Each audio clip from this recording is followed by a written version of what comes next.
The CEO of Mercedes International has been sensationally fired after he was accused of union busting. Apparently, he said to his staff at a staff-wide meeting for all staff in the United States, the UAW would not help the company, it would only hinder them.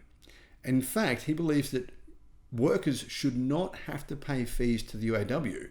It wasn't really something that he believed made sense for them individually. Well, the UAW has fought back. The CEO of Mercedes has been fired in the United States because he doesn't want America to unionize.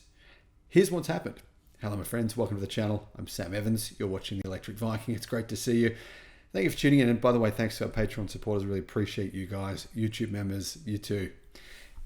What's going on? Mercedes-Benz in the United States, they have just fired their CEO. They've given him a new job, which is kind of like a nothing job, but yeah, he's been fired after he was accused of being anti-union. This is at Mercedes-Benz's plant. Apparently they'll be voting to join the UAW, whether or not they will join it in a couple of weeks' time. The CEO of Mercedes-Benz US International, which operates the automaker's assembly plant in Alabama, has, been removed from his role before workers vote on whether or not they will join the union. Michael Goebel has been CEO of Mercedes-Benz US International since 2019, so for 5 years. But on Tuesday, the company announced he will be replaced by Federico Koklowski. Workers at the plant will vote on whether to join the UAW between the 13th of May and the 17th of May, and workers have accused Goebel of anti-union activity. The CEO was accused of attempting to chill union activity. What did he do exactly? Well, apparently he's been putting in his 2 cents, basically saying, guys, if you vote to join the union, there is a chance this factory will shut down at some point in the future because it will cost us more to be part of the union.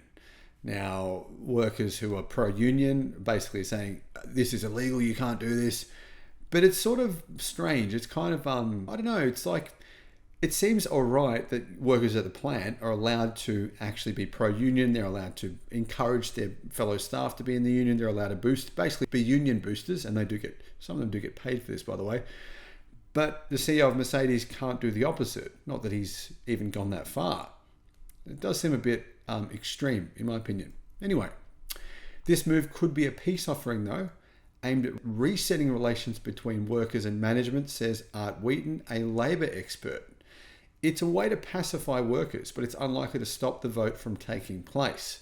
So they're saying that by firing this CEO, workers might go, oh, okay, good, we don't like this guy.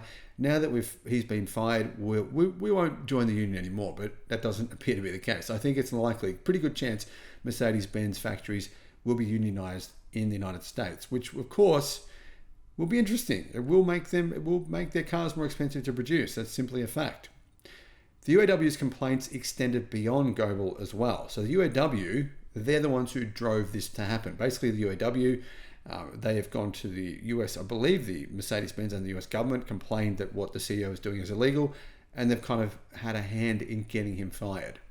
The organization claimed workers have been intimidated, threatened, and fired by Mercedes, among them a pro-union worker with stage 4 cancer, who was terminated over a zero-tolerance policy on cell phones, which he had previously received permission to use in order to receive information about a scarce chemo drug. To be honest, in my opinion, I'm shocked that this guy has stage 4 cancer and he's working on a production line. Obviously my wife Shanna has stage 4 cancer, colorectal cancer. There is no way in hell she would ever be able to work in a physical environment for even a single day, let alone a week. I don't know how this guy was doing it. Whoever this dude was, full kudos to him for working in a Mercedes-Benz factory when he's got stage 4 cancer. That's just unbelievable. Anyway, it's unclear if Mercedes workers will join the UAW. The union said it would only call a vote once it had received 70% support. The referendum comes at a time when pro-union sentiment is strong in the United States. And just 3 weeks after employees at Volkswagen's plant in Chattanooga, Tennessee, made the historic decision to approve UAW representation. Since ceding his role at the head of Mercedes-Benz US and International, Goebel is now listed as Mercedes Head of Operations North America on LinkedIn. Don't even know what that means, to be honest. But anyway, his replacement formerly served as the head of Compass, the Mercedes-Nissan joint venture manufacturing operation located in Mexico. So I don't see how that's going to be an improvement. But anyway, the point is here, he's been kind of removed from being the top dog, and he's no longer the top dog because the union is really putting on the pressure here on Mercedes. They're going after automakers. They're doing a big spree. Apparently they're spending $30 million US on marketing and on different ways that they can try and basically get more companies or more factories in America to join the union.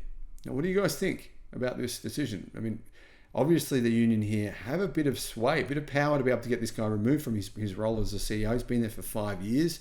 Mercedes-Benz have been doing pretty well in the United States in terms of their vehicle sales. Their electric vehicle sales have gone up. But clearly, that wasn't enough. Thanks for watching.